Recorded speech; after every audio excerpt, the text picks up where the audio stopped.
संतोष देशमुख अमर रहे, अमर रहे।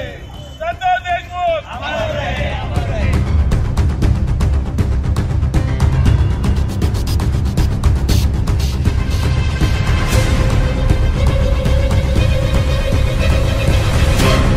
बीड जिल्ह्यातील मस्साजोग येथील सरपंच स्वर्गवासी संतोष देशमुख यांची हत्या करणाऱ्या आरोपींना फाशीची शिक्षा देण्यात यावी या मागणीसाठी धुळ्यामध्ये सकल मराठा समाजाच्या वतीनं धुळ्यातील क्युमाइन क्लब या ठिकाणी ठिय्या आंदोलन करत राज्य शासनाच्या कारभारावर तीव्र नाराजी व्यक्त करण्यात आली आहे। कॅबिनेट मंत्री धनंजय मुंडे आणि पंकजा मुंडे यांनी तात्काळ राजीनामा द्यावा अशी मागणी देखील यावेळी करण्यात आली असून मागण्यांचं निवेदन राज्याचे पणन व राज्य शिष्टाचार मंत्री जयकुमार रावल यांची भेट घेत सकल मराठा समाजाच्या वतीनं देण्यात आले।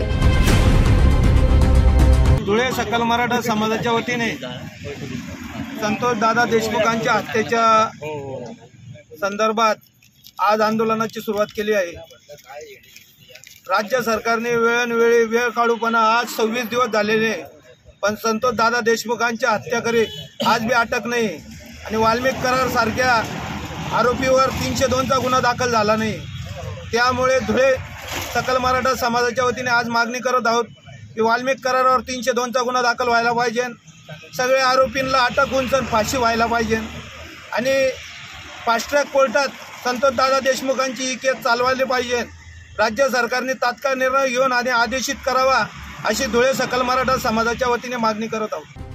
यावेळी सकल मराठा समाजाचे विनोद जगताप, दीपक रौंदळ, साहेबराव देसावी, सुधाकर बेंद्रे, राजेंद्र काळे, संदीप पाटोळे, विकास बाबर, भैया शिंदे, प्रफुल्ल माने, भोला वाघ, श्रीरंग जाधव यांच्यासह सकल मराठा समाज बांधव मोठ्या संख्येने उपस्थित होते।